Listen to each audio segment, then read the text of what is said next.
వేసవిలో ఎండలే కాదు కొన్ని రకాల సమస్యలు సైతం మనల్ని భయపెట్టేస్తాయి. పైల్స్ అలాంటివే. మిగతా సీజన్లతో పోలిస్తే ఎండలు మండిపోయే వేసవిలో పైల్స్ బాధలు మరింతగా పెరుగుతూ ఉంటాయి. వేడి, ఉక్కుపోతల మూలంగా ఒంట్లో నీరంతా ఇట్టే ఆవిరైపోతూ ఉంటుంది. ఒంట్లో నీటి శాతం తగ్గడంతో మలం మరింత గట్టిగా మారుతూ ఉంటుంది.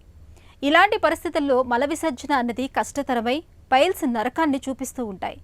వేసవిలో పైల్స్ బాధల నుంచి ఉపశమనం కోసం ఏం చేయాలో, ఎలాంటి జాగ్రత్తలు తీసుకోవాలో ఇప్పుడు తెలుసుకుందాం.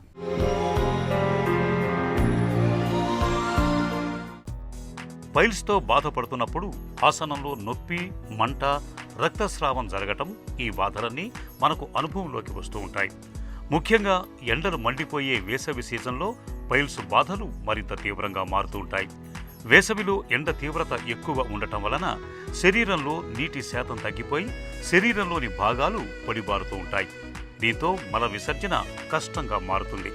మల విసర్జన సాఫీగా జరగక బలంగా ముక్కటం వల్ల మలాశయం వద్ద ఉండే కండరాలు, రక్తనాళాలు ఒత్తిడికి గురై మరింతగా ఊపుతూ ఉంటాయి.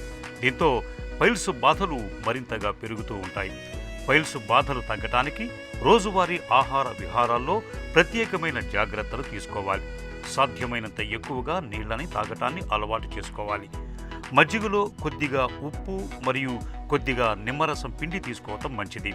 అల్లం, తేనె, నిమ్మరసం, పుదీనాను నీళ్లలో కలిపి తీసుకోవటం వల్ల పైల్స్ బాధల నుంచి మంచి ఉపశమనం దొరుకుతుంది.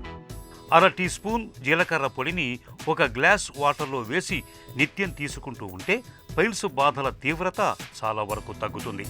ఒక గ్లాసు నీటిలో కొద్దిగా ఉల్లిపాయ రసం, కొంచెం పంచదార కలిపి తీసుకోవటము మంచిది.